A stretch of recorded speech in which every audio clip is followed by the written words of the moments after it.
നമസ്കാരം. തെയ്യങ്ങളുടെ നാടായ കണ്ണൂർ, കോട്ടകളും കൊത്തളങ്ങളും കഥ പറയുന്ന കണ്ണൂർ, അവിടുത്തെ മനോഹരമായ ക്ഷേത്രങ്ങൾ പറശ്ശിനിക്കടവും കുന്നത്തൂർപ്പാടിയും മൃദംഗശൈലേശ്വരി ക്ഷേത്രവും മാടായിക്കാവും പയ്യന്നൂരമ്പലവും തൃച്ചംബരവും ഒക്കെ ചേർന്ന മനോഹരമായ ക്ഷേത്രങ്ങൾ. അതുപോലെ തളിപ്പറമ്പിനടുത്ത് സ്ഥിതി ചെയ്യുന്ന അതിമനോഹരവും പുരാതനവുമായ ഒരു ക്ഷേത്രത്തെ പറ്റിയാണ് ഇന്നത്തെ എൻ്റെ വ്ലോഗ്. രാജരാജേശ്വര ക്ഷേത്രം വിശ്വാസത്തിൻ്റെയും ആചാരത്തിൻ്റെയും പേരിൽ മാത്രമല്ല, ചരിത്രത്തോട് ചേർന്ന് നിൽക്കുന്ന സംഭവങ്ങളും കഥകളും കൊണ്ട് പ്രസിദ്ധമായ തളിപ്പറമ്പ് രാജരാജേശ്വരി ക്ഷേത്രത്തിലേക്ക് ഏവർക്കും സ്വാഗതം.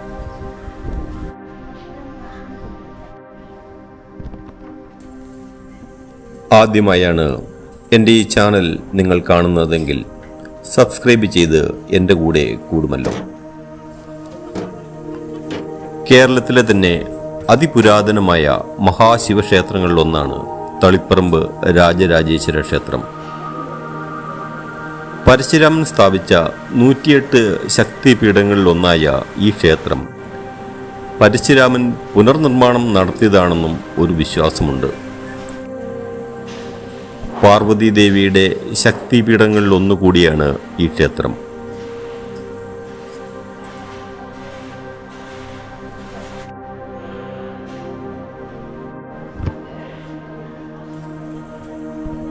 രാജാക്കന്മാരുടെ രാജാവ് അഥവാ രാജരാജേശ്വരനായാണ് ഇവിടെ ശിവനെ ആരാധിക്കുന്നത്. ചക്രവർത്തി എന്നും പെരുന്തൃക്കോവിലപ്പൻ എന്നും വിശ്വാസികൾ സ്നേഹപൂർവം ഇവിടെ രാജരാജേശ്വരനെ വിളിക്കുന്നു.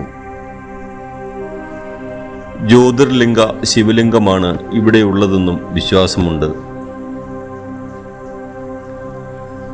കേരളത്തിലെ ക്ഷേത്രങ്ങളിൽ സാധാരണ കണ്ടുവരാത്ത തരത്തിലുള്ള വ്യത്യസ്തങ്ങളായ ആചാരങ്ങളും അനുഷ്ഠാനങ്ങളും ഇവിടെയുണ്ട്. എല്ലാവർക്കും ക്ഷേത്രത്തിൽ പ്രവേശിക്കുവാൻ പാടില്ല എന്ന് മാത്രമല്ല, സ്ത്രീ പ്രവേശനത്തിന് പ്രത്യേക വ്യവസ്ഥകളും ഇവിടെ ബാധകമാണ്. ആചാരങ്ങളിൽ മാത്രമല്ല, ഐതിഹ്യങ്ങളിലും വ്യത്യസ്തമായ സ്ഥാനം രാജരാജേശ്വര ക്ഷേത്രത്തിനുണ്ട്. ഏറെ പ്രത്യേകതകളുള്ള 3 ശിവലിംഗങ്ങൾ ബ്രഹ്മാവിൻ്റെ പക്കൽ ഉണ്ടായിരുന്നത്രേ. ഏറെ വിശേഷപ്പെട്ട ഈ ശിവലിംഗങ്ങൾ ശിവൻ വഴി സ്വന്തമാക്കിയ പാർവതി ഇത് പൂജിച്ചു വന്നിരുന്നു. ഒരിക്കൽ മാന്തത മഹർഷിയിൽ സംപ്രീതനായ ശിവൻ ഇതിലൊന്ന് അദ്ദേഹത്തിന് സമ്മാനിക്കുകയുണ്ടായി. ശ്മശാനങ്ങളില്ലാത്ത ഇടത്ത് മാത്രമേ പ്രതിഷ്ഠിക്കാവൂ എന്നായിരുന്നു ശിവൻ നൽകിയ നിർദ്ദേശം. അതനുസരിച്ച് ഏറെ അലഞ്ഞ മഹർഷി ഇവിടെ എത്തിയപ്പോൾ ഏറ്റവും യോജിച്ച ഇടം ഇതാണെന്ന് മനസ്സിലാക്കി ഇവിടെ പ്രതിഷ്ഠിക്കുകയായിരുന്നു. പിന്നീട് വർഷങ്ങൾക്ക് ശേഷം ശിവലിംഗം അപ്രത്യക്ഷമായി. പിന്നീട് മാണ്ഡതാവിൻ്റെ മകനായിരുന്ന മുച്ചുകുന്ദൻ ശിവനോട് പ്രാർത്ഥിച്ച് 2ാമത്തെ ശിവലിംഗം നേടി തളിപ്പറമ്പിൽ തന്നെ പ്രതിഷ്ഠിച്ചു. കാലക്രമേണ അതും അപ്രത്യക്ഷമായി. പിന്നീട് ഇവിടം ഭരിച്ചിരുന്ന മൂഷക രാജവംശത്തിലെ ശതസോമൻ എന്ന രാജാവിനാണ് 3ാമത്തെ ശിവലിംഗം ലഭിച്ചത്. അദ്ദേഹം പ്രത്യേക പൂജകൾ നടത്തി ക്ഷേത്രം പണിത് പിന്നീട് അത് പരിപാലിച്ചു പോന്നു എന്നാണ് ഐതിഹ്യം. കെട്ടിലും മട്ടിലും ഒരു മഹാക്ഷേത്രത്തിന് വേണ്ടതെല്ലാം ഇവിടെയുണ്ട്. 2 തട്ടുകളായുള്ള ശ്രീകോവിലും വലിപ്പമേറിയ നമസ്കാര മണ്ഡപവും ഇവിടുത്തെ പ്രത്യേകതകളാണ്. പുരാണങ്ങളിൽ നിന്നുള്ള കൊത്തുപണികളും ഇവിടെയുണ്ട്. ടിപ്പു സുൽത്താന്റെ പടയോട്ടവുമായി ഏറെ ബന്ധപ്പെട്ട് കിടക്കുന്ന ക്ഷേത്രങ്ങളിലൊന്നുകൂടിയാണിത്. ടിപ്പുവിൻ്റെ പടയോട്ടത്തിൽ ഏറെ നശിക്കപ്പെട്ട ക്ഷേത്രങ്ങളിലൊന്നാണിത്. ഇവിടെയുണ്ടായിരുന്ന 7 രാജഗോപുരങ്ങളും അന്ന് ടിപ്പുവിൻ്റെ ആക്രമണത്തിൽ നശിക്കപ്പെട്ടു അത്രേ. ഇതിൻ്റെ ശേഷിപ്പുകൾ ഇന്നും ഇവിടെ കാണാം. അതുപോലെ മാടായിക്കാവ് ഭഗവതി ക്ഷേത്രവും രാജരാജേശ്വര ക്ഷേത്രവും തമ്മിൽ ഒരു ഐതിഹ്യപരമായ ബന്ധവുമുണ്ട്. കണ്ണൂരിലെ പ്രസിദ്ധമായ 2 ക്ഷേത്രങ്ങളാണ് മാടായിക്കാവ്, തളിപ്പറമ്പിലുള്ള രാജരാജേശ്വര ക്ഷേത്രം. മാടായിക്കാവിലമ്മ ആദ്യം കൂടിക്കൊണ്ടിരുന്നത് തളിപ്പറമ്പ് രാജരാജേശ്വര ക്ഷേത്രത്തിലായിരുന്നു എന്നാണ് വിശ്വാസം. എന്നാൽ മാടായിക്കാവിലമ്മയ്ക്ക് ശാക്തേയ രീതിയിലുള്ള പൂജകളും, അതായത് കോഴി നിവേദ്യം പോലുള്ളവ, മാംസാഹാര നൈവേദ്യങ്ങളും ഇഷ്ടമായിരുന്നു. രാജരാജേശ്വര ക്ഷേത്രം ശിവന്റെ സാത്വിക സ്വഭാവമുള്ള ക്ഷേത്രമാണ്. മാംസാഹാര നിവേദ്യങ്ങൾ ഇവിടെ പതിവില്ല.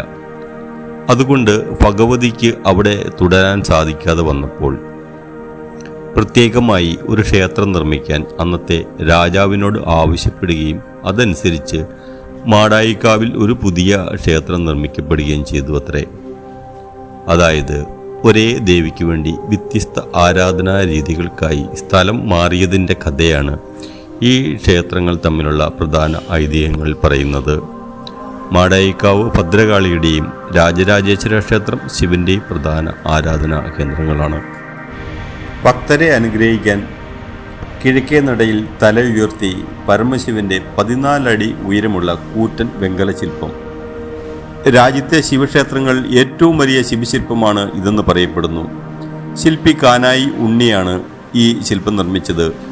വലത് കൈ കൊണ്ട് അനുഗ്രഹിക്കുന്നു, അരയിൽ ഇടത് കൈ കൊടുത്തിരിക്കുന്നു.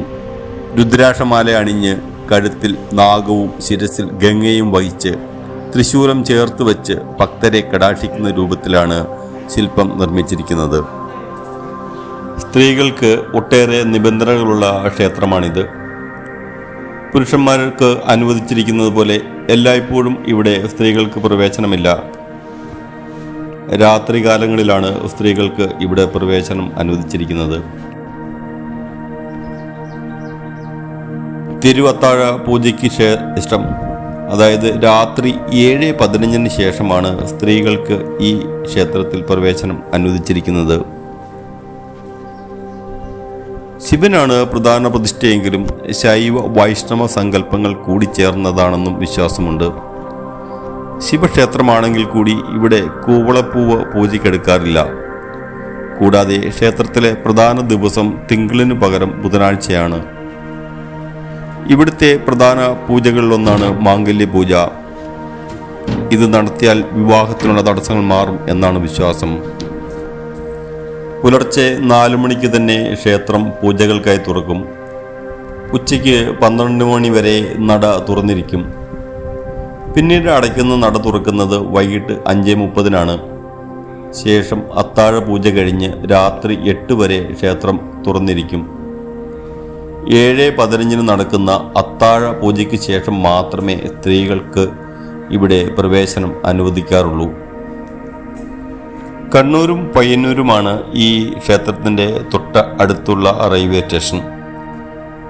കണ്ണൂർ വരുന്നവർക്ക് തളിപ്പറമ്പിലേക്ക് 21 കിലോമീറ്റർ ദൂരം ബസ്സിൽ സഞ്ചരിക്കണം. അവിടെ നിന്നും 2 കിലോമീറ്റർ ദൂരം മാത്രമാണ് ഈ ക്ഷേത്രത്തിലേക്കുള്ളത്. അതുപോലെ തന്നെ പയ്യന്നൂർ ഇറങ്ങുന്നവർക്കും തളിപ്പറമ്പിലേക്ക് ഏകദേശം 23 കിലോമീറ്റർ ദൂരമുണ്ട്.